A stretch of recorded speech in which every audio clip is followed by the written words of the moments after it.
ہمارے ہاں تقسیم ہے.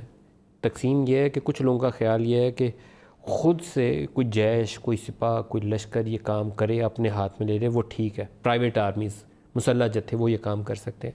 لیکن آپ نے لائن ڈرا کر دی. آپ نے کہا کہ اگر ایک ریاست جو ہے وہ عملی ریاست ہے، فنکشننگ سٹیٹ ہے، تو وہاں حکومت کا، ریاست کا کام ہے کہ وہ اس چیز کے اوپر فیصلہ کرے. یہ بڑی امپورٹنٹ لائن ہے جو آپ نے ڈرا کی ہے. تو شاید قادری صاحب آپ کو ان کی ہمیں ان معاونت کی لینی چاہیے. آپ کی بھی ضرورت ہے، علامہ فاروقی صاحب کا اور باقی علماء کی بھی اس میں.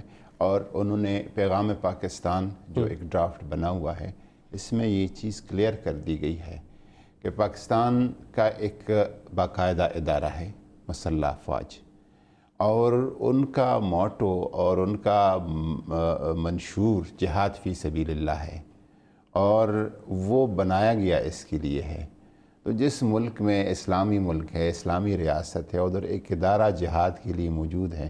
وہاں اگر پرائیویٹ کمپنیوں کے ذریعے سے جہاد کرایا جائے تو اس کے ظاہراً اس کے نقصانات زیادہ ہوں گے اور فوائد بہت کم ہوں گے.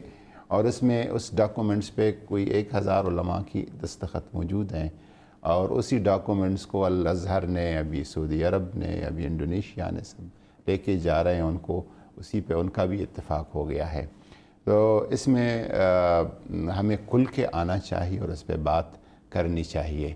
اور جب پاک افواج ریاست ہمیں کہیں کہ ہماری افواج کو آپ کی مدد کی ضرورت ہے، پبلک کے فورس کی ضرورت ہے، پھر بے شک علماء اس کے لیے کام کرے، لوگوں کو نکالے، ان کے ساتھ ہم چلے، جو کچھ کرنا ہے.